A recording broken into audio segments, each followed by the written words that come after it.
Lisa, good to see you again. If we can show our faces so that everyone can see who is dialed in. I see a lot of boxes. It's hard to have conversations with boxes, isn't it? I see Esther Felix has her box, Lise has her box, Joyce has her box, Marion Wilson has a box, Charles Berry has a box, Crystal Seeger has a box, RT Williams 15 has a box. Need to see some faces, guys. Marin Roebuck has a box, a lovely box, but it's still a box. We got Daryl Miller. I know somebody's coming. Janet's coming. Awesome. We got Sue, who's dialing in with her phone, so we know that she might not be able to show her video. But Carolyn, I'll wait for that thumbs up from you before we go ahead and get started. I see it, so I'm going to go ahead and share my screen if that's okay with everybody. Again, welcome. We are so grateful that you've spent some time with us. This is our third conversation about dismantling racism in the United States Virgin Islands. And we are grateful that we have some contributing guests here tonight with us who are also dialed in. And they'll be sharing their perspectives from their lived experiences, both culturally, historically, personally, socially, and politically. And so with that, we will go ahead and get started. And if you have the chance, do me a favor, just drop in the chat box your name and which island you might be dialing in from or live on. That way we have a really good sense of all the great folks who are representing all three islands tonight. All righty, quick overview. Hey everybody, for the third time, my name is Allyson Reaves. We've got some photos here of different engagements that we've done throughout the years in the community of St. Croix, particularly with the St. Croix, the St. Croix Foundation for Community Development. Had the chance to do some really wonderful philanthropy retreats over the past couple years. A couple photos, you probably see yourselves in some of these. But we're always grateful for the community work that we can do and all of the significant conversations that we can continue to uplift for the betterment of our society. Quick overview of the agenda. In a few moments, I'll go over some community rules, and we'll also ask everybody to continue contributing to the conversation by chat. That's a function we definitely want to use. I'll then pivot to Clemma, who's going to give us the introduction and the welcome. And so also give a few pointers about the certificate of completion for this series of conversations. We'll then move into the section where our contributing guests will answer a positioning question. And for those of you who have joined before, you know that this is how we begin these dialogues. Once we hear from our contributing guests, we'll then move into some breakout rooms. And these are the spaces to have safe conversation with each other around building some action steps and energy for the changes that we want to see as it comes to dismantling racism. We'll then have a group report out, followed by reflections from Congresswoman Stacey Plaskett. Many thanks for joining us. And then Lisa will wrap us up with an overview of session number 4. And then we'll wrap up at just about 8 o'clock. If you have any questions, feel free to message me in the chat box. But for now, I'm going to go ahead and review some of the community agreements. For those who have joined before, thank you everybody who's wearing purple. You know, that's the color for our organization, Women's Coalition of St. Croix, and we always aim to uplift it. A quick overview of some agreements that we all aim to uplift. We want to all be present and limit our multitasking. We want to try to acknowledge the timekeeper when he or she tells us it's time, or when you see me wave or put up like 10 minutes, it means we got to wrap it up. We want to be mindful of everybody's time. We want to try to frame all of our conversations in the local context, meaning experiences and stories based here in the United States Virgin Islands. If you are talking to a friend or anybody in the background, we ask that you mute yourselves to eliminate that noise. We all play a role in a successful end goal. You know, everybody's opinion, thought, suggestion is meaningful here. And that's the importance of having these community-wide conversations. If you do need to step away from the computer, feel free to turn your monitor off or your screen off. And lastly, all of our sessions are live and will be recorded. Many thanks to Carolyn for working that technical part out. So we do ask that everyone please be present. We don't want to see any boxes. We hope to see faces. So with that, I'm going to go ahead and turn it over to Clemma. Okay, so good evening, everyone. The time is now to discuss, digest, and dismantle racism in the USVI. We are on session number 3, believe it or not. We have one more session to go. Next month would be session 4, and then you would be able to complete your certificate. So you have to participate in at least 40 sessions to get a completion. And you can do that by YouTube, going back reading. If you missed a session, you can always go back and catch up. Today, we're focusing on identifying the historical to current racism and the VI. But I think I want to take a few minutes to acknowledge Dr. Martin Luther King's birthday. This is really historic, and this is important that we're having this event on the night of a man who gave so much for us and for us to be where we are today. So we want to thank him for all he did to bring us here. This session is so timely with all the stuff that's taking place in the mainland. I found one of his quotes, and I swear this man did this quote in 1960. And tell me that this does not apply today. Dr. King once said, and I quote, "The ultimate tragedy is not the oppression and cruelty by bad people, but the silence over that by the good people." Now tell me that's not deep if he ain't talking about our Congress and senators and everybody else out there that's condoning what's going on. I want to thank all the contributors, Congresswoman Stacey Plaskett, Dr. Valrica Bryson, Dr. Chenzira, Davis-Kahina, and attorney Maurice James, all these powerhouse women. I would also like to thank our hard-working committee who is just as powerful, Carolyn and Debbie behind the scenes, Carolyn, Assistant Director, Debbie, the Communication Specialist, Lisa Moorhead, the other committee member along with me, who has been keeping this forum together. But we also a special thanks to Allyson, our moderator, who keep us together. She keeps us on task, and she will be doing the same thing tonight, so watch out. We would also like to thank our partner, Mr. Ernest Gilbert at the VI Consortium for live streaming this event going on the 3rd session. But most importantly, I want to thank you all for being here. This is a special night. You didn't have to be here, but I'm glad you're here to celebrate Dr. Martin Luther King's birthday with us. Thank you for staying. If you've been through the 3 sessions, we appreciate you. We thank you.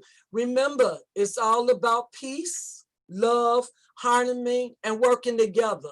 All you got to do is listen. Thank you so much for being here tonight. Allyson? And thank you, Clemma, for that incredibly warm welcome and meaningful introduction. So with that in mind, y'all, let's get started. I am going to briefly review some of the information you see on your screen, and then we're going to pivot immediately to hear from our incredibly gifted and talented guests. So first, we'll be hearing from Congresswoman Stacey E. Plaskett, who represents the United States Virgin Islands at-large congressional district in the United States House of Representatives. She currently serves on the House Transportation and Infrastructure Committee, as well as the House Committee on Oversight and Reform. She serves in the Democratic Caucus as a senior whip. She's also a member of the Congressional Black Caucus and the New Democrats Coalition, where she is the co-chair of the Task Force on Infrastructure.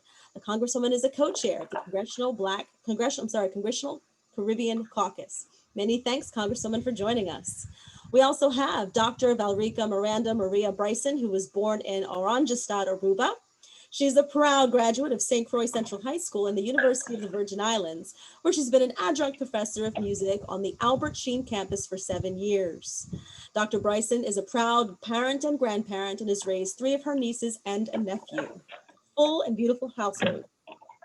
We have Dr. Chenzira Davis-Kahina, respectfully known as Dr. Chen. She is a cultural griot artist, educator, published author, motivational speaker, media technologist, ordained priestess, visionary community activist developer, mother, and grandmother. Davis-Kahina is a founder and managing director of the Per Ankh House of Life. Dr. Chen is also the director of the VI Caribbean Cultural Center, VICCC, I believe as she calls it, and a member of the class teaching faculty at the University of the Virgin Islands. Welcome, Dr. Chen. And last but certainly not least, we have attorney Maurice James, who was born and raised on St. Croix. She attended law school in Baltimore, Maryland, and practiced law in the private, public, and nonprofit sectors before joining the military. Many thanks for your service. Attorney James has served as a judge advocate in the VI National Guard for 14 years. She's now in the private practice and also serves in the community as a mediator, teacher, and public speaker. Maurice is married and the proud parent of 3 adult children. Many thanks for joining us. All righty, ladies and gentlemen, we're ready to take a deep dive. I hope everyone can see my screen. And if it's helpful, I think, Deborah, if you're on, I believe we also have this question in the chat, because when our guest speakers begin to speak, I'll take down the screen so that we can see them more fully. So we'll go ahead and ask that this question be placed in the chat. And so our discussion question is, and we'll go in that same order that we just read. So we'll begin with Congresswoman Stacey Plaskett. All of you have lived experiences in institutionalized racism, academic, cultural, historical, local, personal, and political, among many other sort of ways of thinking about this. So we open up the floor to give us 5 minutes of your reflections on institutionalized racism through the perspective of your lived experiences. So right now I'm going to stop sharing my screen so we can fully see everyone's faces. And I believe if Congresswoman Plaskett will be able to kick us off, I'll aim to put it on speaker view so that we can see the person who's speaking. Right now, that's me. But if we have Congresswoman Plaskett. I'm here. Fantastic. Well, we'll open it up to you and I'll go ahead and put myself on mute. Okay, well, thank you all for allowing me to be a part of this convening of you all. I see so many familiar and loved faces. Thank you all for taking time out of your day to share this experience with each other and to talk and have a conversation as Virgin Islanders about a topic that's incredibly important, not only to our lives, but to the lives of our children going forward. You know, I have more remarks that I usually give on this topic, but this is a group that's a little closer to home. So I'll make it a little more intimate than I would normally for a different kind of audience. You know, Allyson, you talked about your lived experience, which all of us have experiences that we bring to the table. The bio that you read has changed drastically for me in the last 2 months. I'm no longer on the committees that you listed. I've been changed to a different committee called the Ways and Means Committee. And now for the next 3 weeks, I've had my schedule swept aside as the Democratic caucus has asked me to do something absolutely incredible. But that in itself is a subject of systemic racism in my mind, and a continual push against stereotypes and barriers that we should have. Being on the Ways and Means Committee, which is considered, it is the oldest committee and the smallest, meaning it's the most exclusive committee, was a fight.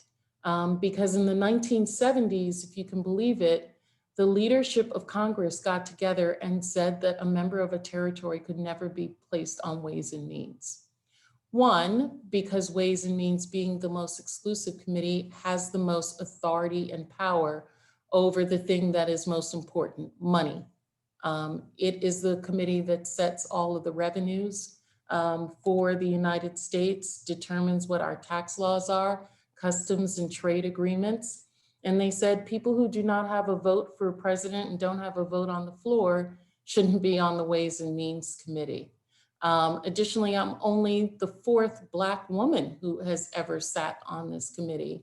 The first one being Stephanie Tubbs Jones, who passed away untimely not that long ago. And when she came on the committee, that wasn't that long ago. It was in the late 80s that she was placed on, well, actually the 90s that she was placed on that committee. So It's been a long time coming for both Black women as well as of someone from the territories. And that's because it's a position of power, right? As African Americans, Caribbean Americans, women, people of color, we're usually not allowed in the places where power and decisions over our lives are being made. Decisions are made for us that we're not often a part of. And so being able to be in a place where decisions can be made about our lives and how what is being done affects us is something that I feel like my entire life I've been doing. People don't know, you know, some people know both of my parents are from St. Croix, and they met in New York again in the late 1950s. My mother saw my father for the first time in the 4th grade and told her younger sister that that's who she was going to marry. And when she was 13, though, she was sent to New York, and somehow she had put that out there in the spirit realm, and it came back on her. And now she's always says, be careful of what you wish for, because that man is still in the house. But I saying that to say that, you know, my parents, like many Caribbean people that were living in New York at that time, were there for a mission. And their job was really to send as much money as they could back home, to find jobs and send money back home because of the inequities that were at home. But in being New York and in being in spaces, they saw opportunities that were not available to so many of us, and kind of pushed me into those spaces where they weren't comfortable in, but they thought would be a place that eventually I would be able to help our people. You know, being a Virgin Islander is constantly living on the fringes and making ourselves as big people as we are in our own minds and in our own spirit to fit the places that we're in, whether it's an individual like Denmark Vesey, or it's people like D. Hamilton Jackson, or it's individuals who constantly have said, we are a part of this and we want to be included. You know, the insular cases have put us in a perpetual place of territorial status.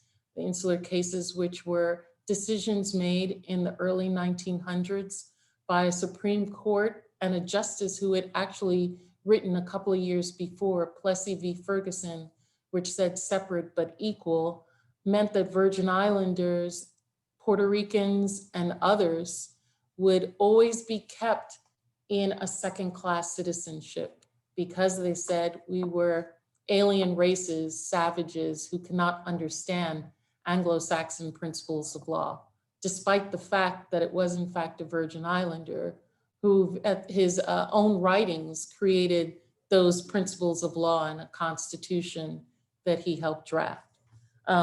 So, you know, I think that's something that as Virgin Islanders, we fight among ourselves a lot about not being able to get things done. Speaking down against our leaders, against our governor, against others about what they're not doing, and not fully realizing the impediments that they have systemically to be able to get things done for us. You know, always being left out of bills, always being left out of formulas. You guys know that at the Women's Coalition, so many of your nonprofits, that we constantly have to remind those in the States that we even exist, to be remembered. Sometimes it's not even a conscious calculation to keep us out. And so those are the things that we have to work against all the time. And I feel like we're a microcosm of what people of color around the world are having to deal with, right? A place where we're often forgotten and have to stand up taller than others. It's exhausting trying to be, making people remember you, making people give you your fair share, but do that we must. I'm probably not supposed to do this, but I'll give you an example of one of that even happened today. We are now meeting hours at a time, the 9 individuals who've asked to be these impeachment managers. And we were talking about staffing and personnel and outside organizations and outside attorneys that are being brought on. And another person of color, Joaquin Castro from Texas, reminded, and these are good people, reminded them that, listen, I'm not hearing any people of color being mentioned when you talk about premier attorneys and litigators to support us in this case. And I just want to remind you all that this needs to look even not just on the outside of what people are seeing looks like America as we've been convened, but the people who are doing the real work behind the scenes, collecting this and utilizing their minds needs to look like America as well. And that just made me think about how often that discussion goes on, right? You guys are nodding your head, you recall having to make sure that that's brought up in conversations. And thankfully in this group, they recognize that it wasn't done, you know, that yes, we made a commitment to do it, but I want to admit that when looking at this list, I don't see that. And so now let's go back to the table and do that. And so you know how Langford, and then I'm going to stop and listen, but you know how, I don't know if some of you saw that Senator Langford today made an apology, that he now recognizes that saying that the election was rigged or not, those votes were improper, that he was in some ways for the states that he was claiming it, saying, denying Black people the power of Black people to organize and to do what they did in states like Georgia and Pennsylvania and Michigan and Detroit, Philadelphia, Atlanta, who were able to organize and make their voices heard, that he was offensive to Black people in general. And it's just reminding me of that, just how ingrained in so many people's mind that mindset is, that they're not even recognizing that they're doing that. One of the things that in a cable news I had to bring up today is when you say we should, the president is leaving and so we should let it go. As a Black person, I hear what I've heard from my sons and their white friends, that in a private school, when you say, oh, the white boy was a little bad boy, and it's so close to graduation, we don't want to ruin his next opportunity. We're just going to let him graduate. But if the Black scholarship kid did it, he's gonna get, you know, you just destroyed this opportunity that we gave you, you ungrateful bad boy, and we're gonna make you and your parents leave the school. And in some ways, you know, the trauma that I've experienced as a Black person going to those kind of schools is that's what I'm hearing when they say that about this president, that he gets a senior cut card that the rest of us wouldn't get in our senior year. He gets to destroy the school and do the senior prank and still graduate. But if any of our Black behinds had done that, we get thrown out of the school and have to pay for the rest of our lives from that. So it just permeates everything you do. And as a Black person, I'm constantly conscious of it and trying to bring it up in a way that allows people to be reflective and to grow and not seethe in anger or let it tie me down. And I'm gonna stay around and listen for a while to what others have to say. But thank you so much for allowing me an opportunity to speak with you. Thank you, Congresswoman. We really appreciate it. I see some hand claps in the background. Just a mountain of wisdom and even some personal insight from you. And it's so incredibly meaningful to apply that to the context of our ongoing conversation. So we really appreciate your willingness to be with us tonight. Next on our list, it will hear from Dr. Valrica Miranda Maria Bryson. Hello, I'm going to put myself on mute so we can hear from you. Hi, good evening. Debbie, you gonna share or should I share? Can I share? I can share? Okay. I am working on making you share. Oh, okay. Yeah, 1 minute.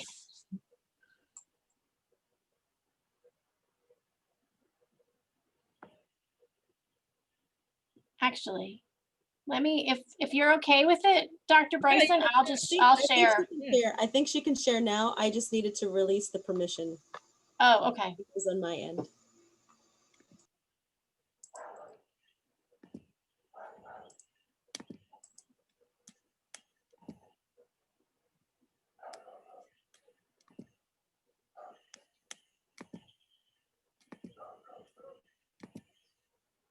So good evening.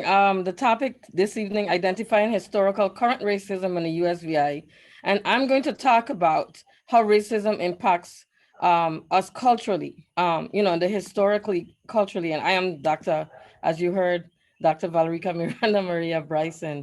So I'm looking at as far back as the 1500s to 300, 500 BC, when the Virgin Islands was inhabited by the Siboney, Arawaks, and Carib Indians. Culturally, in looking at those three indigenous people here in the Virgin Islands, we know that each group had a different makeup, a different societal makeup.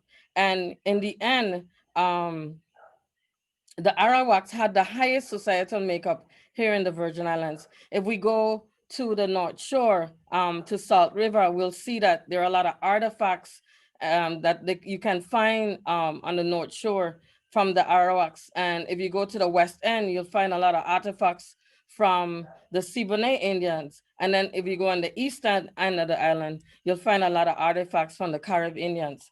And although this society today wasn't impacted by them, we know that today we still have remnants of the Tainos who are here also.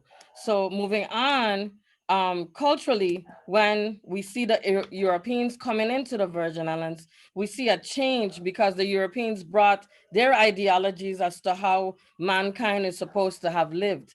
And we know that they found that those who were here were cannibalistic, when in fact they had a structured society, which the Europeans failed to understand at the time. So they actually taught the Europeans some of their ways of living, but that wasn't sufficient for them. And we know in history that the Europeans, after invading the Virgin Islands, they killed off a lot of the indigenous people that lived here. And a lot of them also left and moved to the island of Puerto Rico.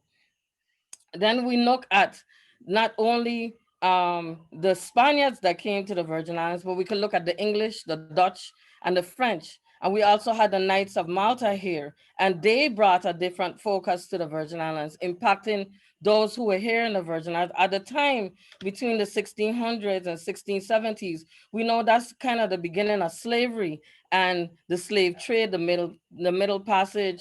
I don't want to go into that too much because I know one of the other presenters will be talking about that.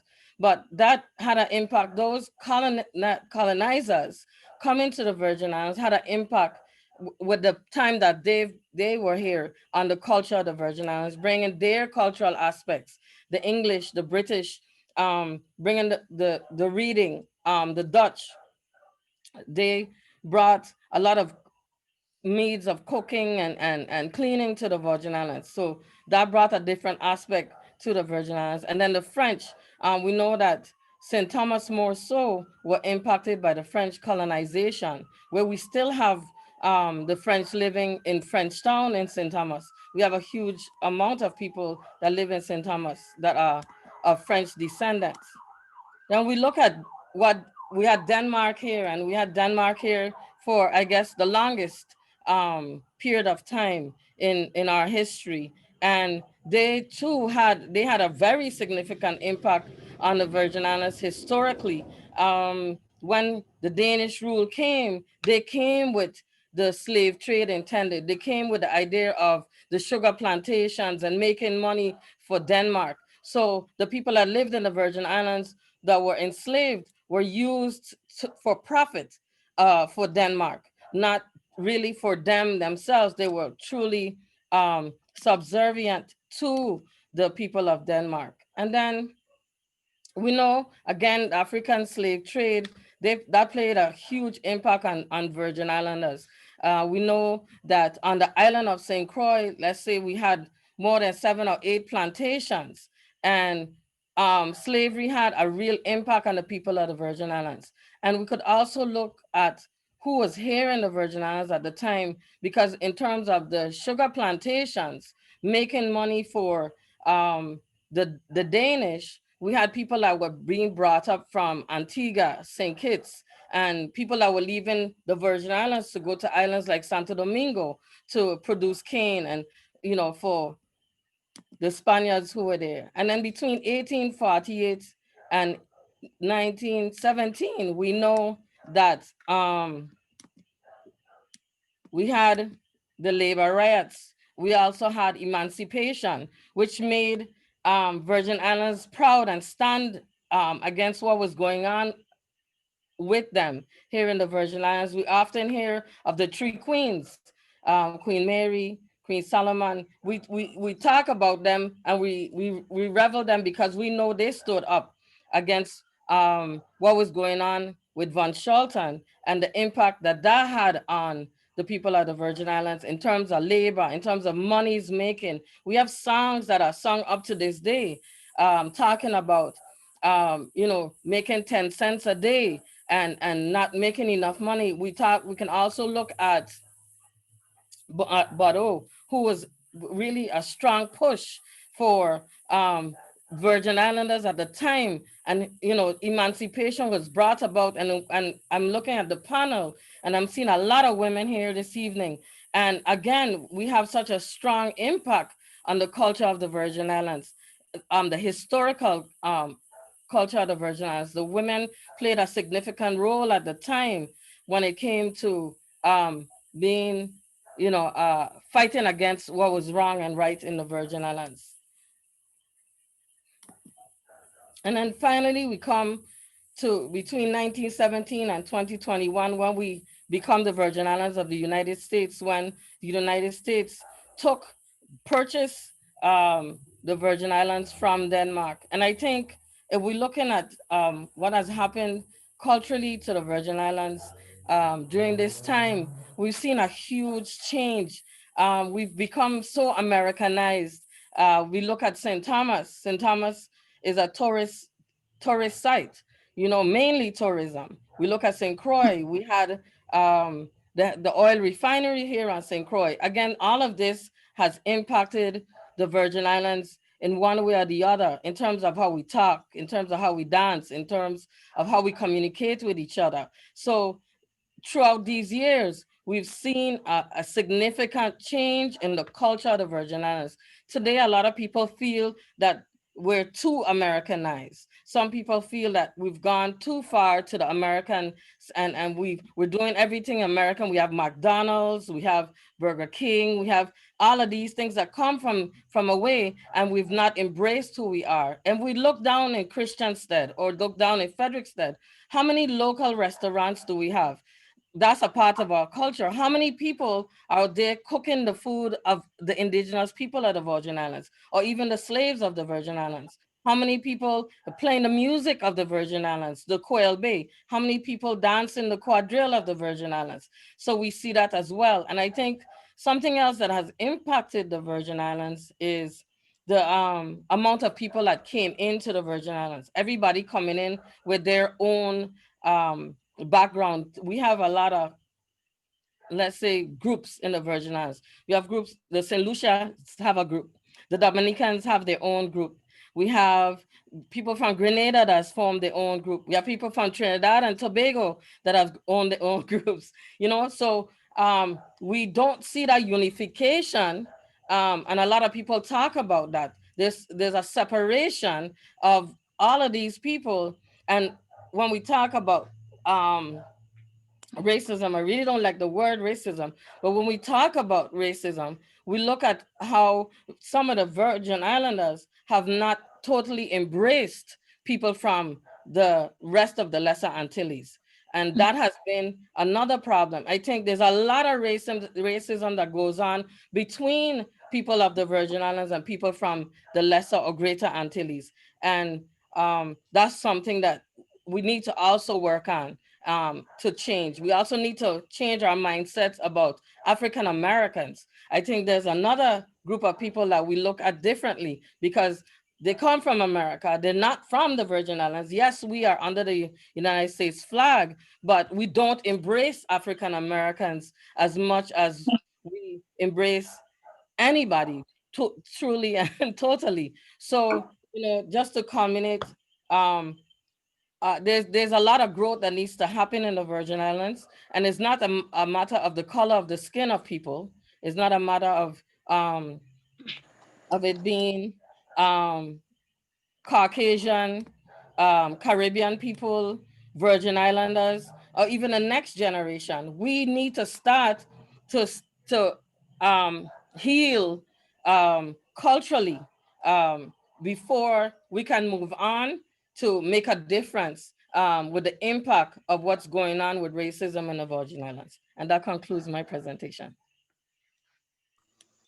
Dr. Bryson, thank you so much. I'm going to go ahead and see if I can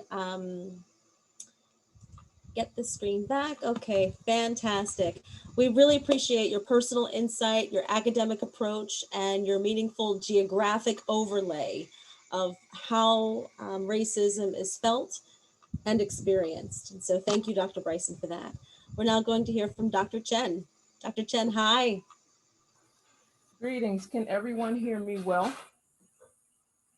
Fantastic. So I'm really fortunate to have had two dynamic women speak before me. So that cut what I thought was going to extend to a 10-minute presentation to respect your 5-minute piece. So I'm going to start from the beginning. As long as we keep staying focused on what racism is, what race looks like, what race becomes, what race, then we will get stuck inside of the gerbil wheel and never get to our real humanitarian focus in terms of our shared humanity. So part of what I'm going to share is some of the historical cultural piece very briefly.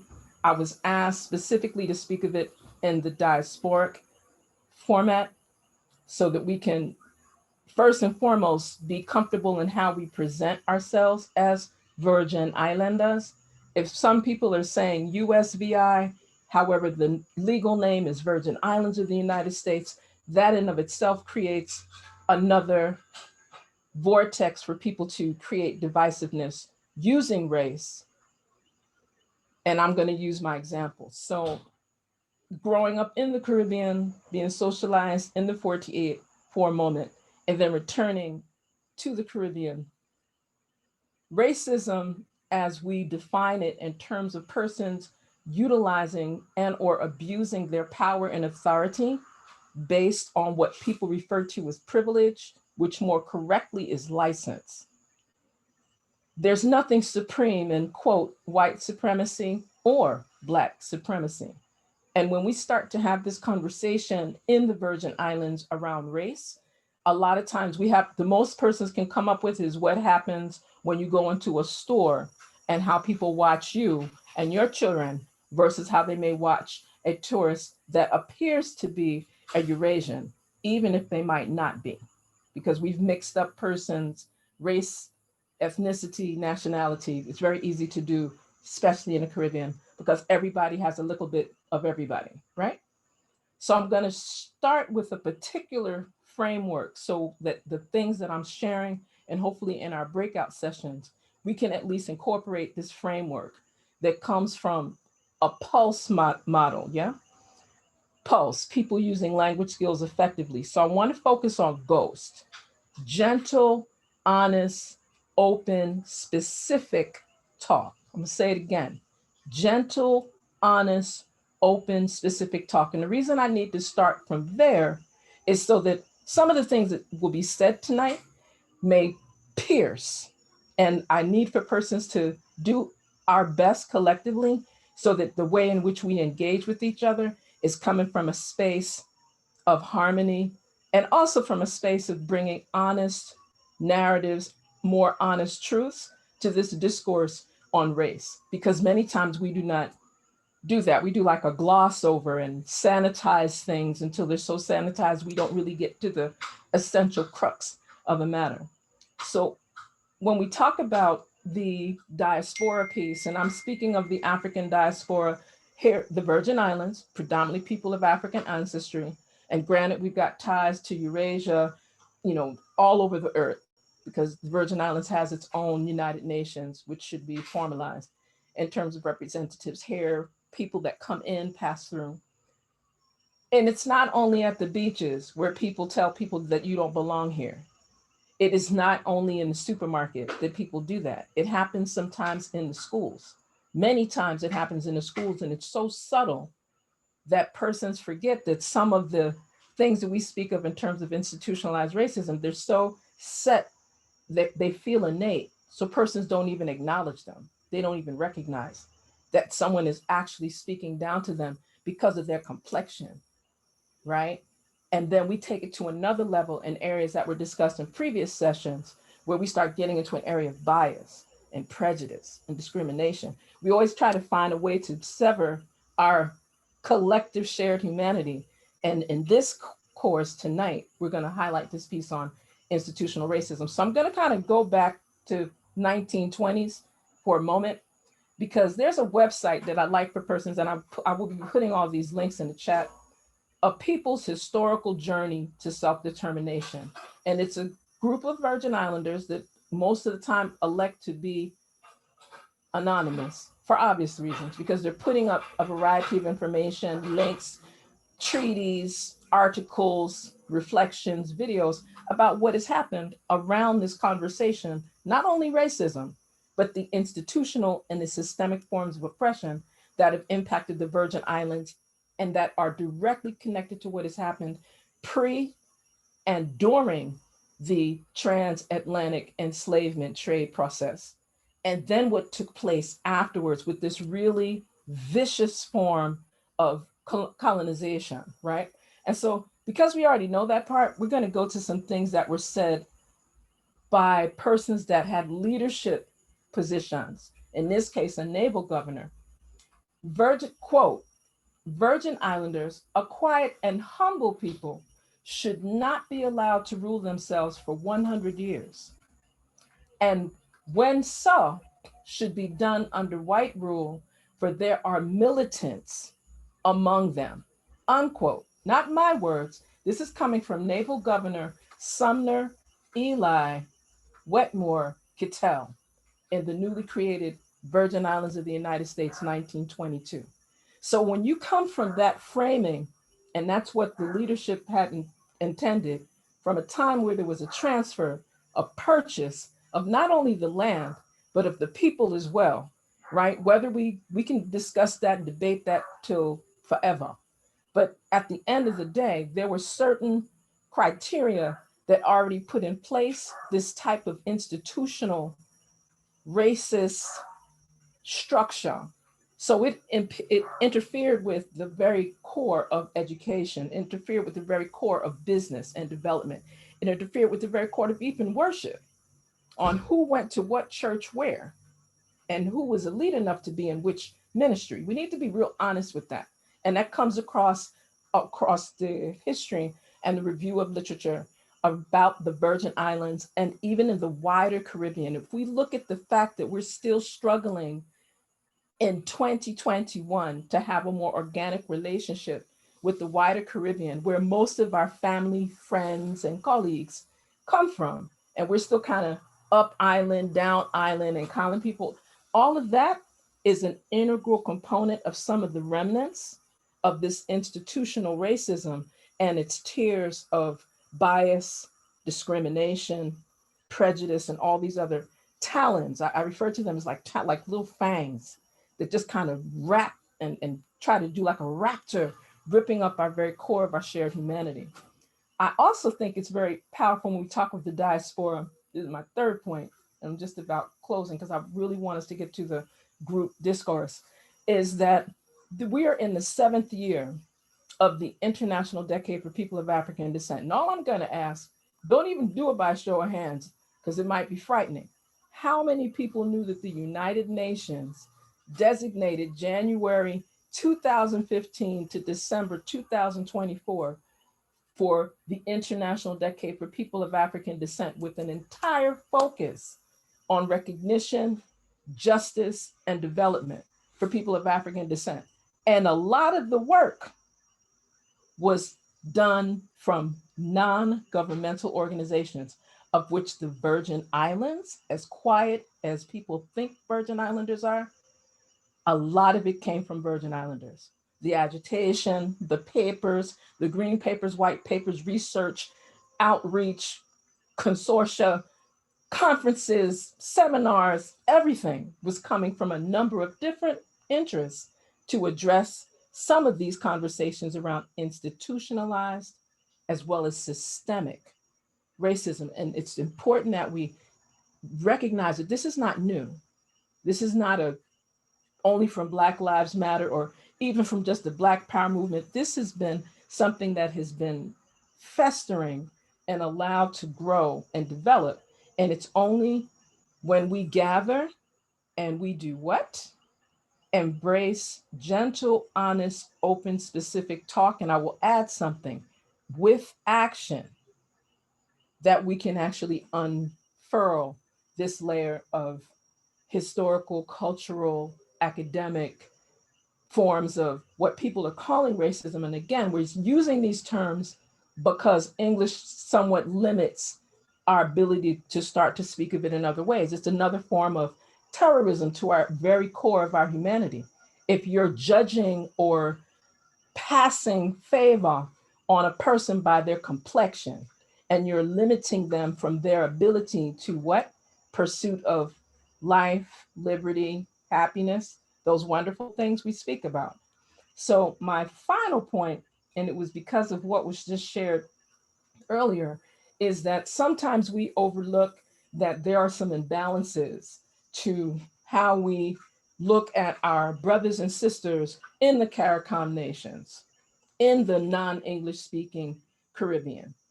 And then we start to embrace a certain type of judgment, not just prejudice, not just bias, but like outright hatred.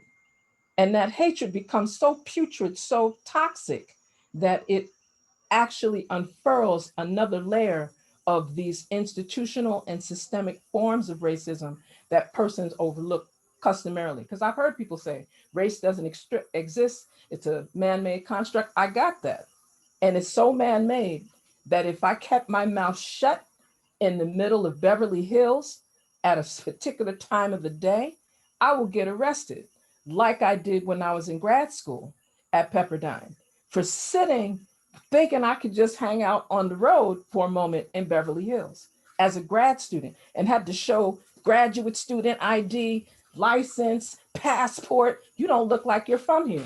I'm just saying. And that was in the 70s, right? So it happens in different ways. It happens in different flavors. But at the end of the day, if we're able to navigate some frameworks that allow us to do these narratives on a regular basis, because this is not the end.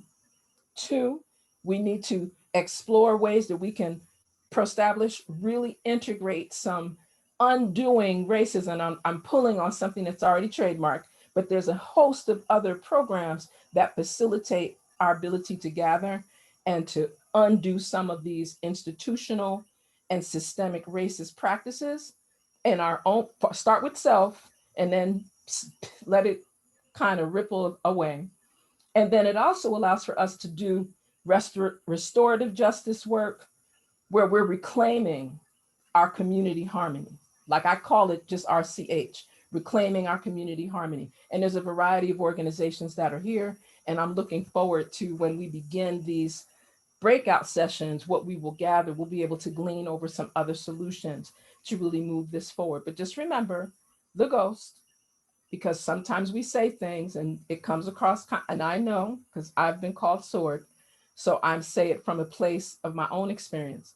I'm very comfortable working in a collective like this, and I'm hoping that we can streamline some proactive ways to approach how we address institutionalized racism in the Virgin Islands, whether it's in St. Croix, St. Thomas, St. John, Water Island, and all of our neighboring regions in the Caribbean and the Americas. So thank you very much. I'm very grateful to be a part of this discourse. So thank you, whoop, whoop, to Women's Coalition of St. Croix.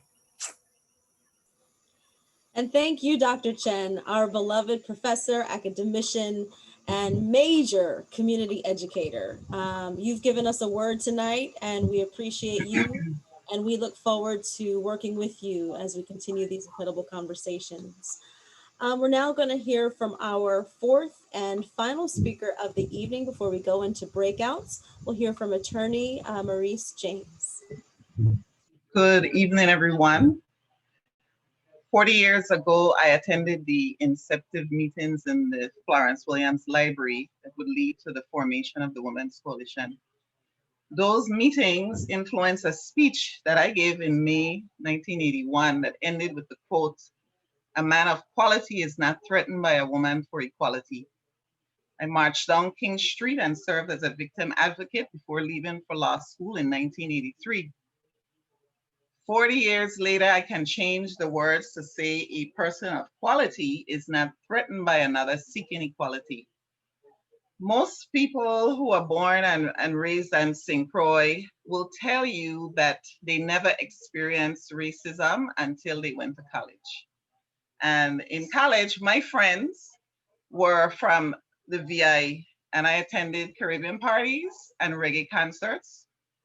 So it wasn't until I went to law school that I began to learn about the lived experience of racism for African Americans, because it was only when I got to law school that I got friends who were African Americans. Prior to that, all my friends were Caribbean or international people when I was in college. The thing about it was that the stories that my friends told me were about their one-to-one interactions, like when they were called the N-word, which I had never, ever heard on St. Croix, ever in my entire life. In January 2020, I decided that I would begin to read the hundreds of books that I had collected over the years. Because of a personal project, I started with a book about the Virgin Islands. Then the murder of George Floyd shifted my focus to books about racism and the history of the United States. But I decided that I would finish the book that I was reading. And then I got to a chapter and the author's words jumped off the pages and collided with what was happening in 2020. He wrote, and I quote, "I had long been aware of class prejudice in the Virgin Islands, but racial discrimination as practiced in the United States was alien to the Virgin Islands.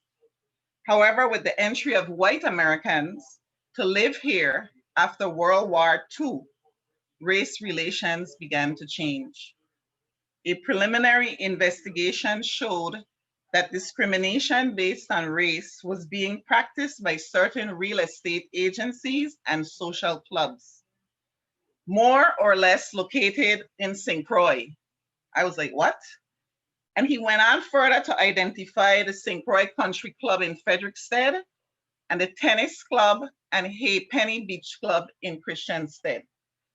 Well, I came from a poor family, so going to a tennis club would never have crossed my mind. So if I remember driving by and seeing white people on the tennis courts, but it didn't bother me. I didn't have the money to go. No, so if I had the money to go, I probably would have known that they wouldn't allow me because of the color of my skin. This is from the book Memoirs of a Governor by Ralph M. Paiwanski. And in that book, he talks about the fact that prior to the United States purchasing the Virgin Islands, people in the Caribbean move freely from island to island. As a matter of fact, there are people from St. Croix who have relatives in Antigua, St. Kitts, Dominican Republic. There was no barriers to movement among people in the Caribbean. It was when we became United States citizens, and all of a sudden we learned about the Immigration and Naturalization Service. So although most Crucians had never experienced overt racism in our daily lives growing up on St. Croix, it was in fact quietly at play and ingrained within our society through systems and institutions that systematically oppress and disadvantage people of color. So when I returned home from law school, knowing now what my friends had talked to me about, and I told them that I was returning home because I didn't want to live in the United States and forever deal with being judged not by my performance, but by someone else's prejudice. And it was only from my experience with them that I began to really pay attention to things that were happening on St. Croix. For example, I was part of a real estate development team with the firm of Winston Hadge and Albert Sheen. And I attended a reception one evening and I overheard a conversation between people designated as white, because I am also one of those people trying to understand this racial construct that we're dealing with here. And one said to the other, where do the people from the Virgin Islands, from St. Croix live? Where do they live? Where do most of the people from St. Croix live? And the response to that person was, they live in the housing projects. And that told me really that they did not know St. Croix, because there are people who live on St. Croix for many years who will never encounter somebody from another race. And you may think that that's unusual or rare for an 84 square mile island, but it's really not. So tonight I want to share with you an example of systemic racism that I experienced, which is called structural racism or institutional racism, that is presently being lived by the members of the Virgin Islands National Guard. As required by federal law, all 50 states, the territories, and the District of Columbia have a National Guard. And most guardsmen are part-time members. Sometimes you refer to them as weekend warriors, or because they attend drill really only one weekend a month. So on their other jobs, they can be police officers, they can be nurses, doctors, they can be anything else in the civilian world, but on the weekend, they're soldiers. So we're gonna talk about a guardsman. We're gonna call him Sergeant Lemon. He was hired full-time and told that he would be receiving a housing allowance. In 2012, 2 auditors came down from DC to examine the files for each member collecting housing allowance. At that time, I was serving as a staff judge advocate for the Virgin Islands National Guard, or in civilian terms, the General Counsel.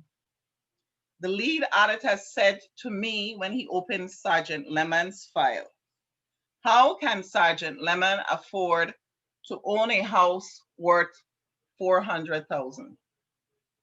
The auditors then had the Army Criminal Investigative Division meet with Sergeant Lemon, and Sergeant Lemon came in with 2 boxes of receipts. You see, Sergeant Lemon built his house like most islanders do.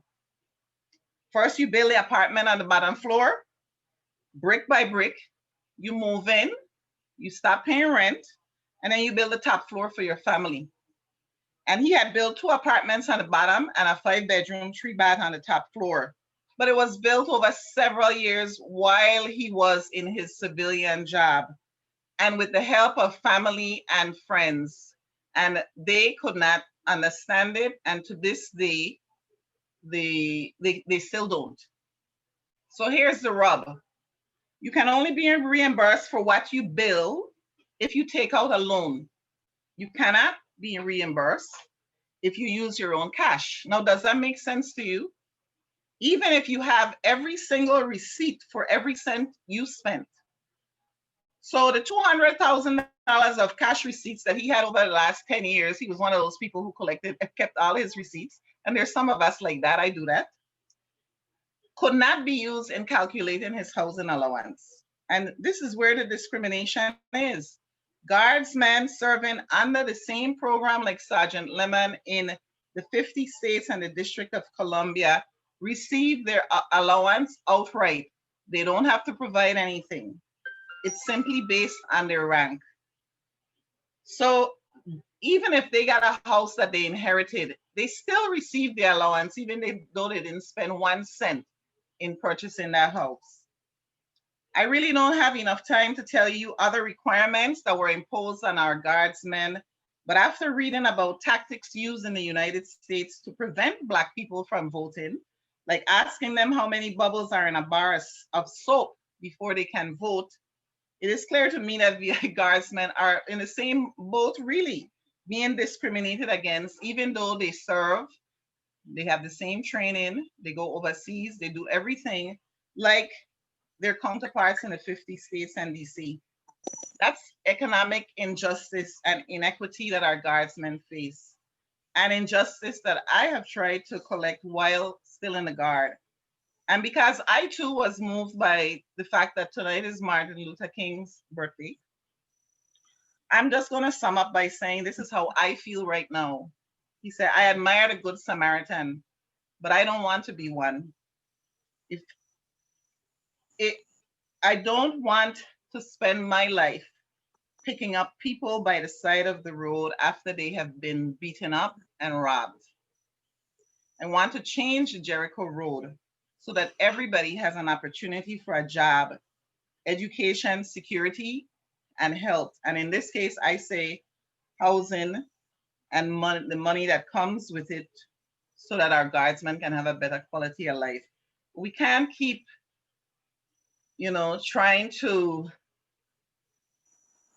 I've found myself over the years arguing, trying to help people who've been what I consider discriminated against in the Guard, when a simple fix would be to get rid of these oppressive regulations that are imposed only on Guam, Puerto Rico, and the Virgin Islands.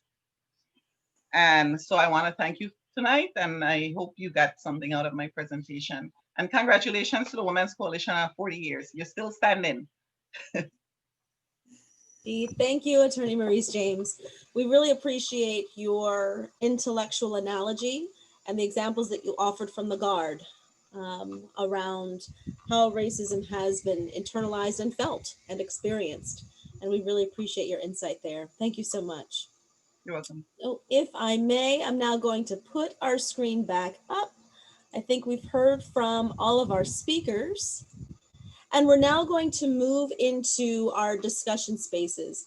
And this is where we'll ask you to identify 2 people. The first is to have a note taker who would be responsible for taking notes and reporting out when we transition to that time.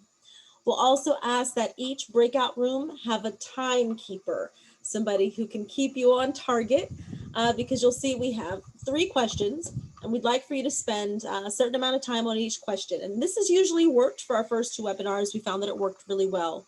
So 10 minutes on the first question that you see here, 10 minutes on the second that you see, and then 15 on the third. And if I'm not mistaken, Deborah, I believe these will be available in the chat room so that after we have a chance to move into our breakout rooms, we'll see these questions in the chat room. Deborah, am I right in thinking that? It just went in the chat. Yes. Okay. Yes, you're correct. Fantastic. So as we get ready to move into our breakout rooms, please know that we invite you into these safe spaces for meaningful dialogue and to come up with an action item. I mean, the first 2 questions are sort of the build up to the third, which is to come up with an action item based on what we've just heard from our 4 incredible guests. So we're now going to move into some breakout rooms, and then we'll see everybody back in the main room for our report out. Come in from our breakout rooms, and we were so we cut the time in our conversation. I know we had 30 minutes. We had to kind of accommodate, and I know that if the same occurred in your groups, we were sort of mid-sentence. So Charlita, thank you for your thoughts. We hope everyone had a chance to identify a note taker. So we'll have some time now to do our report out, meaning that we'll share with our broader group some comments, thoughts, and reflections that we just had in our breakouts. and it's a little hard for me to tell who was in the different breakouts. So I'm going to popcorn around the room. And because I see, let's see, Annette Scott. Annette Scott, can you have someone from your group, whoever was the note taker, offer us a Okay, summary of the reflections? all right. I was in group 5. It was dynamic. And do we just report on each question overall? No, a good summary, just because we have just about 23 minutes left, I think, is if my clock is right. Yeah. With Okay. 23 minutes left. And how many groups, Carolyn? 9 groups. Okay. Ooh. All right. I'll report real quickly. All right. 3 minutes, guys. All of the presenters had an impact on us, and basically with the knowledge of the division base in the political system, the political racism, the inter-island racism, systemic racism, also with the National Guard, that equity racism. On number 2, how does this what actions mobilize, educate, empower, recognize the problem, identify it, go after it, accountability, and prosecution. Some of the concerns the other groups that have been impacted by racism too is also the Hispanic group, hard hit, also color, racism, white, light versus dark, and actions to take: educate, support youth, writing letters, email to the letters to the editor, blacklist for changes as far as companies or restaurants or vendors, hold forums on it. And also, Yamaya also came up with an anti-racism poster contest that would be good. So I'm done. All right. I think you hold the record. I We'll go know, to group right? 9. We'll go to group 9. Thank you for that, Annette. We'll go to group 9, and we'll try to keep it under 3 minutes. Super. If I can read my own notes here. We too were very impressed by all the presenters, and I think we hit on all the key points that they had made in the speech. Things that really stuck out were the discrimination that is present with people coming from the states, and the surprise that many get when they come here and realize that they were thinking they were coming to a paradise and being treated as different. And the term aliens really struck a chord with several people. And bringing out the discrimination that exists between St. Thomas and St. Croix, and even Christiansted and Frederiksted, is kind of seems to be a trend of trying to break people out in terms of differences instead of what we have in common. And we have a lot more in common than we have in differences. Encouragement to change our talk into policy action, and that in many cases that's what we have to do. One way to control people is to divide them, which a lot of the discriminatory action is doing. And we talked at great length about colonialization, and that there's more we could be doing to recognize the effects of that, and making people aware that some of this is as a result, or a large part of it's a result of colonization. And one of our members even, I think, brought up that, it's hard to teach our children about colonization and its effects when all the media they subscribe to and read is written by the colonizers. And that struck me as very important to remember. We loved Dr. Chin's pulse, and that whole concept of learning how to speak in that way is very important right now, especially with people in the States and trying to talk about what's going on there.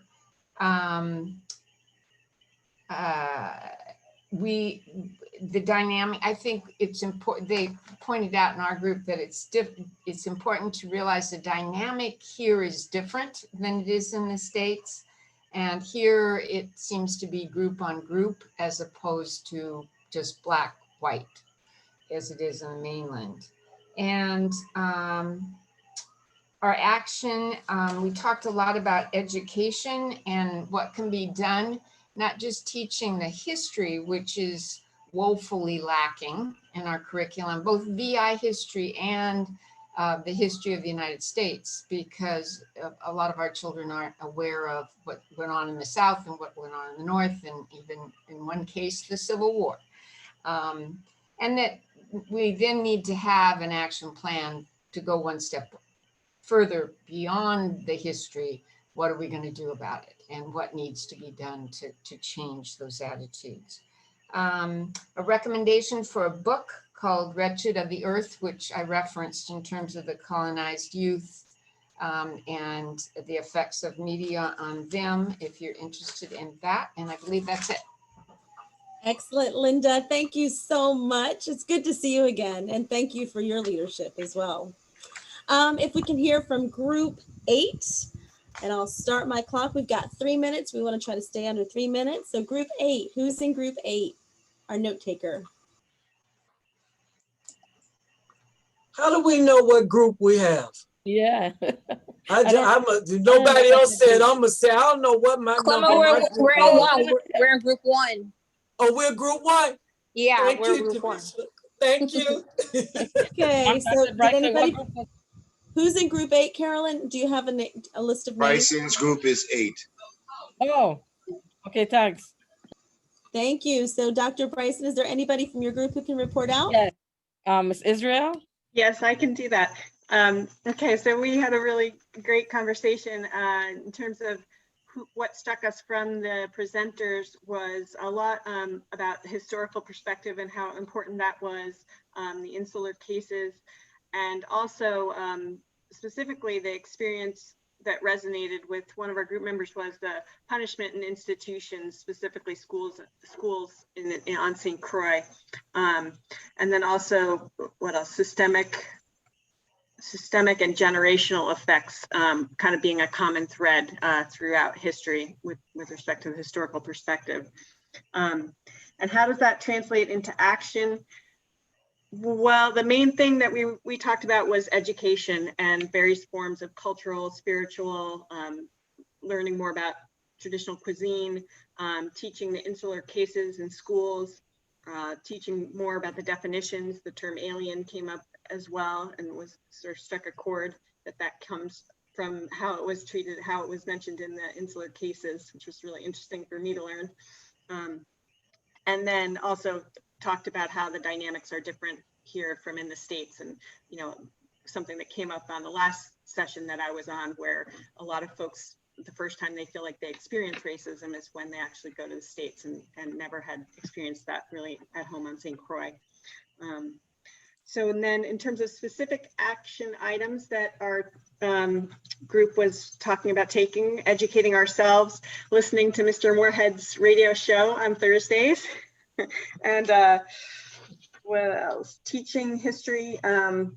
So that's a way of learning more, and one of our members can teach through that means about the history.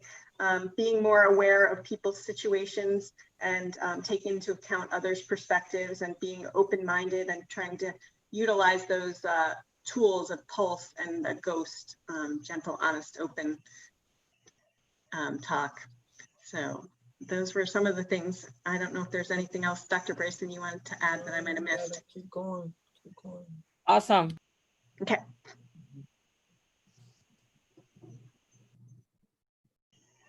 Dr. Bryson, was there anything else to add? We've got 40 seconds left. Oh, no. Okay. All right. Well, we'll go to, thank you so much, Jane. Good to see you again. Thank you for taking notes. Let's go to group 7. Who from group 7? Group 7, that's my group. I actually ended up taking notes. And I'll just go to the I don't think we have enough time, right? I'll go to the action items, the things that we each need to do. We all agree that we really need to educate ourselves, and we need to hear the whole story, the entire story, not one side, but all sides, all experiences. We need to participate more in forums like this, because this forum was educational to all of us. We also need to share the knowledge that we've gained from forums like this and from reading to family and friends who may not have had the opportunity to hear or participate, but would benefit from the knowledge that we gained tonight. We need to learn our history. We need to advocate more for human rights. For example, the right for Virgin Islanders to vote. That was one of the big issues. So for the most part, it was simply learning more, the whole story, and not just the negative publicity that we hear about the place, and learning everything more in depth, and not on the superficial level that we sometimes engage in without knowing the history, the beneath the iceberg, right? There's a lot more. So that sums it up for the most part. All right, Maurice, truly an attorney. We got you clocked in at 1 minute and 29 seconds. You are our record holder. I appreciate that. But we do want to make sure we're capturing all that we can. So if those of you do have ideas, please place them in the chat, because we can retain those as our notes. And for those who did take notes, if you'd be willing to connect with someone from Women's Coalition, just to make sure we're able to capture them as well. Because if this work continues, these are the action items that we'll start from. So for those of you who did take notes, if you wouldn't mind just popping them in an email, send it to Deborah or Carolyn, just to make sure we're retaining all that we're able to capture tonight. All right, Maurice, you were from group 7, is that correct? Thumbs up if it was right. Group 7. All right, who's from group 6? I'll start my clock again. Group 6. That us? Yes. Can you hear me? Yes. I'm Mary. I'm a reluctant note taker. Hi, Mary. Welcome back. Thanks so much. I tried real hard not to be this person, but my group was quite resistant. I am the note taker. Okay, some of the comments were they appreciate the focus on history, but would like to hear more about where do we go from here. Very impressed with Maurice and her work in the National Guard, and unbelievable, couldn't believe it. Very much impressed with Dr. Chen and her anagram, I guess, about how we should be speaking to each other. Very important. Another person brought up how Dr. Chen brought up, we are the Virgin Islands of the United States. Once again, bringing up the whole possession. We're a possession. Big talk in our group about colonization, and how perhaps it's an action step that this is even being discussed so often now, whereas in the past it really wasn't a topic, and it seems to be a topic now in most groups dealing with racism. Talked about the lack of the ability to be able to vote for president. In terms of action steps, one of our members feels that Puerto Rico is getting close to going to statehood, and perhaps it's something the Virgin Islands should go for. Other members were not in favor of the approach to statehood. Education was just everyone's, I would say, first opinion on what really needs to be done here. Education on the topic of colonization, education, and how what we're doing here today is an action step. What it means to be a US citizen versus what it means to be a citizen of the Virgin Islands and the differences therein. We talked a little bit about the Constitutional Convention and how there's so much confusion and what is it and all that, and how it got held up the last time by the definition of a Virgin Islander. And anyway, why do we have to give a constitution to other people to ask permission for them to move forward? A lot about education and inequities in the law. What we can't really be independent at this point in time. What should our real status be? And I don't know, group. I don't know if I really covered. If anybody wants to jump in, please feel free. As I said, I was the reluctant note taker, but I do want to take 1 second, if I have it left, to do a commercial break for the Theater of the Oppressed. Several people on this call are members of the Theater of the Oppressed, an improvisational theater group that will be having our first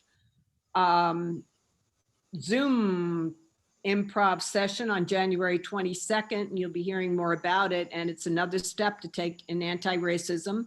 So look at your media and you will hear more about that, because there are different groups in St. Croix working on racism. And it is hope of our group that this group continues. Thank you very much. That's incredible, Mary. Thanks so much. And please put some details about the Theater of the Oppressed, how folks can obtain some more information. Feel free to put that in the chat. I think we already heard from Group 5 when Annette Scott gave us the overview. So thank you, Annette, for that. We'll now go to Group 4. Hi, good evening, everyone. Janet Beckles. Can I get a thumbs up for the Group 4 people so we know that they're in the room still with me, since I am representing to speak? Short and sweet. Ditto for most of the other groups. We did speak about those things. However, there's certain key points. Alicia, you said the powerhouse. The ladies that were speaking tonight, I agree before we even began. And the nuggets of knowledge one of our group members talked about in sharing so much things that they shared. I won't go through all. Let me start my timer, sorry. And also, it was shared humanity. One of the things that we spoke about is that we have to have that shared humanity in communicating.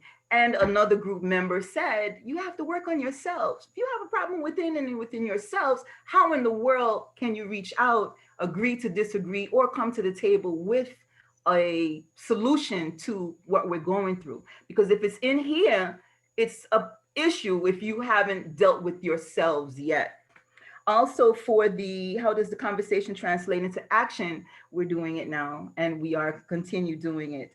The one group member said more conversation, honing in on the communication skills and also the communication tools. And we grew with that, saying, actually, this is a communication tool and more of this has to be done. I would say, and I guess I'm going to say, Women's Coalition, thank you so much. You need to continue being the mediator, or we need to have more mediators within here in order to make sure that the conversation continues. Because if it doesn't continue, it will drop. Then we talked about sharing with our friends and family, friends and people that we know, having that conversation, not an argument, having the conversation. Because what happens with the social media now is everyone wants to argue instead of just having that conversation and speaking. And if you listen to someone else, you'll learn so much. There's a certain things that I didn't even know. And when I get to speak and listen to other people, we get to share that. One of the other group members is reading a book, and I think I have it correct, Ibram, How to Be an Anti-Racist. I didn't know that book exists, but I am going to try to get that as well. And thank you, Maurice James. I will definitely get Mr. Prywanski's just to have that knowledge. Sometimes we stay away from certain things because we don't want to touch it, but we need to touch it to understand it. That is group 4. If I'm missing anything, chime in, please. Thank you. Janet, thank you so much. We really appreciate your insight. Group 3, do we have someone from Group 3 who'd like to present? Does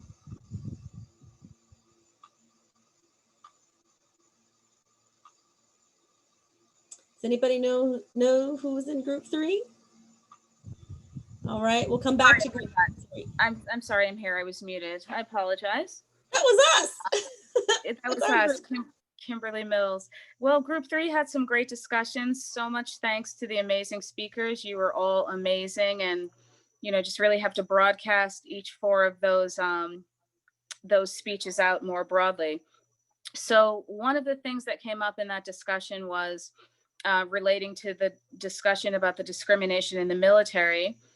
Somebody had personal experiences and spoke about how, he really was somebody, he quote, he stood out because he spoke out, and talked about the difficulty, but that was an essential part of him really maintaining his place. But he was also labeled as a bit of a problem because of the way he spoke out. But also somebody shared about their experience being a math teacher and how their fear that the math is not being highlighted. And that is a subtle way of racism, because our children need to learn to speak the language of math, and just ways to encourage mathematics engagement so that they basically have all the skills that they need to be fully equipped to function. Somebody also discussed about the importance of discrimination against our own, the issue of being born in the USVI, but growing up in other places, or not being born here and growing up here, and just language and the importance of being able to code switch, use different language with different groups. And somebody even commented, is that a skill that white people even have to use? Knowing how to code switch and just switch your language and your whole way of being based on your audience. Someone else spoke about the issue of certain spaces being, elusive and exclusive and white only, and talked about how, they did experience that, but, because of certain economic benefits, thankfully they were able to access those spaces, but it was still a challenge. And even talked about challenges that they had when they could access and they should access, but they were uninvited, but then they went anyway. And just the importance of really claiming your space. That led us into some action thoughts. There was more discussion about claiming your space in a space where, you're not necessarily supposed to be there. Somebody shared about an academic experience in which, they were encouraged to do a certain type of research because that was more the type of research that typically maybe a certain type of people did, but their insistence on, no, I'm going to do this type of research, because they wanted to learn to sort of speak that language, which in this case was math and science and data, because that was the language of the folks that were holding the power. And they wanted those skills and tools. Some other action thoughts came up regarding the importance of being able to have the experience of not being in the dominant culture, and just that experience moves you toward a place of beginning to understand so you can take action.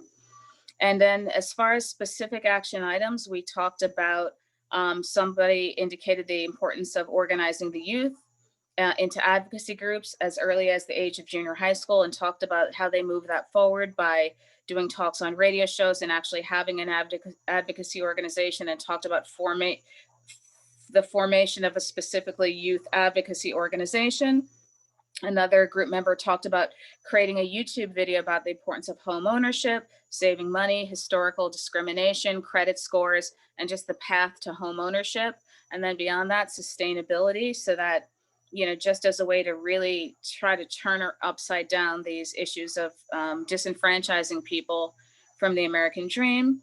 Another member spoke about the importance of using language, and how language, it's very important to pay attention to language, and for people to understand that there's no universal standard, but that everybody's own unique language and approach is valid, and is a way to the table, and helping people to value their language. We talked about the importance of collaborating around these ideas as far as action items to try to move things forward. And lastly, somebody spoke about mixing spirituality and activism, using all of the different methods that we have to sort of move these things forward. And I hope I've covered everything. Indeed. Kimberly, thank you so much. And thank you for your leadership as a board member at Women's Coalition. We really appreciate your commitment to this work. We'll hear from Group 2, then Group 1, and then we'll wrap up with some reflections from Congresswoman Stacey Plaskett. So if we can hear from someone from Group 2. We're down to about 2 minutes if we can. I know, but you know what, Dr. Chen, let's give you 3. I appreciate that. I wanted first and foremost, again, extend thanks to the Women's Coalition of St. Croix for hosting this, because that's a lot that came up in the discourse that we were having. When we were looking at the action, let me go back to the thoughts that came from the panelists. Everyone pretty much so said that it was somewhat overwhelming, because it was so much information in a relatively small amount of time. And certain things that stuck out surrounded what Delegate Plaskett shared in regards to the realities of schooling in the States and the differences in engagement. The fascination with Caribbean history and African European culture was highlighted as well. There was a resonance in the conversation around, again, what I spoke to in terms of the ghosts and just getting some clarity on how to actually do that and implement that. There were a number of conversations shared around this internalized oppression and this internalized framing that happens with people of color, people of African ancestry, indigenous people, Amerindian people. And then there was a commentary regarding that rationalization of the savagery and the terrorism done to indigenous people in terms of the presentation shared by Dr. Bryson, and bringing that forward so that we do not stay stuck in any inaccuracies regarding how we look at indigenous people, because we still have their ancestral, their ascendants amongst us, yeah? So that whole conversation on cannibalism definitely being squashed and removed from that conversation. That was highlighted in our discourse. There was a comparative discourse. I like the way that Director Sheila O references some persons in the Virgin Islands did have rose-colored glasses, and because of the harmony that did exist within the community of the Virgin Islands, racism wasn't something that was readily visible or acknowledged, that's the term that was used. So there were these layers of oppression that needed to be looked at. And again, that was highlighted from the group. There was a lot of conversation about the importance of us continuing to have these conversations. And in terms of making the conversation translate into action, it's because we have to make this regular. We have to make it visible. We have to make it as pronounced as all of the other marketing and distribution items that are happening throughout the world. We have to make it media worthy, etc. So that we won't be overwhelmed when we have these conversations.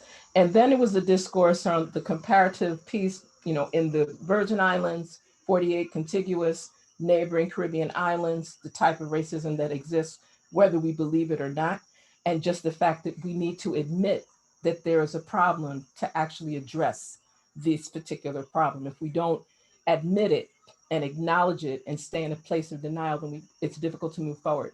So then when we got to the portion in regard to, because we kind of moved from the conversation translating into action, person started with action items in our group, you figure. So we had some conversations that highlighted three things. One, again, Saida Carter's initiative with the Theater of the Oppressed.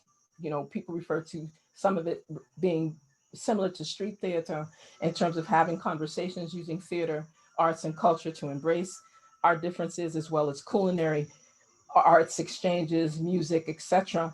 There was again the conversation about even having a button, t-shirts, like a serious media blitz on what is not allowable here in the Virgin Islands. So when people first get off the plane, they're gonna see that logo, that icon, that symbol, that's gonna remind them racism isn't spoken here. However, we have to say it, right? Whatever that message is.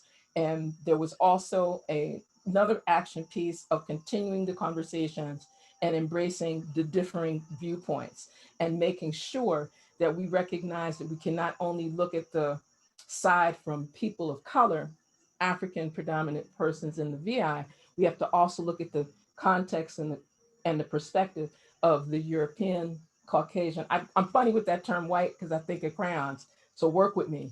I'm just saying persons that are outside of so-called being people of color, because that's another conversation. We really have to make sure we look at all of the sides. There was a suggestion for creating an anti-racism, again, logo, image, icon, and that was said like 3 times by several people. And to make sure that we highlight that evil only triumphs when good is silent. There was a recommendation. There are a number of tables and community outreach programs done by DVSAC, Domestic Violence and Sexual Assault Council, in terms of partners in business, NGOs, governmental organizations, and really keeping this conversation, this particular theme as part of that conversation. There was references to cultural education within educational systems and really engaging in research, looking at the psychology of this work, expressing laws and moving laws into policy that are practical and are implementable.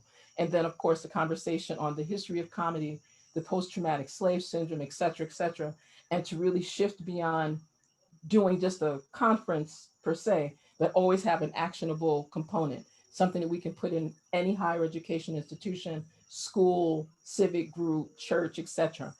Again, the highlight was around continuing community engagement, familiarizing ourselves with the GHOST protocol, to share this more fully within the group, and to really work towards healing and helping versus offending and separating. And then, of course, they had that buzz line, January 22nd, visit and support the Act Out Ensemble. That happened like 4 times in our session.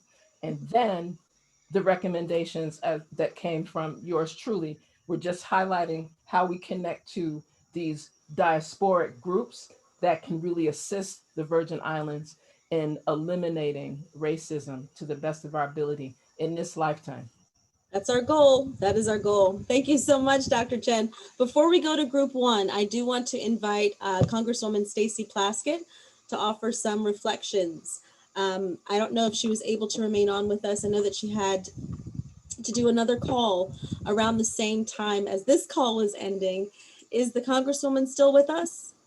No, that's hello? Okay. All right. Thanks. I think she had to leave. So if she did have to go, she had to leave. Well, we are certainly glad that we could have, we had time with her earlier today, and we were grateful for her reflections. And I think that this session is being recorded. So if you did want to see some of the reflections that the Congresswoman had earlier, you're more than welcome to view them. So with that, we're going to move to group 1. We'll have 3 minutes of your overview, and then we'll wrap up. Okay, so I end up being the spokesperson and the note taker for group 1, and it will not be 3 minutes. Ditto to everything that was said earlier. Our action steps is this conversation need to continue. So after session 4, the coalition got to do something. They were very adamant about we need to learn our history to undertake all this. And we had young people and we had elders. And we all agreed we got to bring the youth and the elders together for us to move forward. And then was a recommendation about we should do some books around this work and discuss it. And one of the books that was recommended was Stamped from the Beginning by Abraham Candy. And I will put that out with our resources. And that's it for our group. Thanks. Excellent. Now you're the record holder, Clemma. 42 yes, I am seconds. A whole other group. I got it. Yes, you are. Brevity is much appreciated always. Let's see. Can everyone see my screen? It's the purple screen. No. No? Okay, we're gonna. You want me to? Let's see. You know what? All right. Thank you, Carolyn. Let's see. So we'll have Lisa, who's going to offer an overview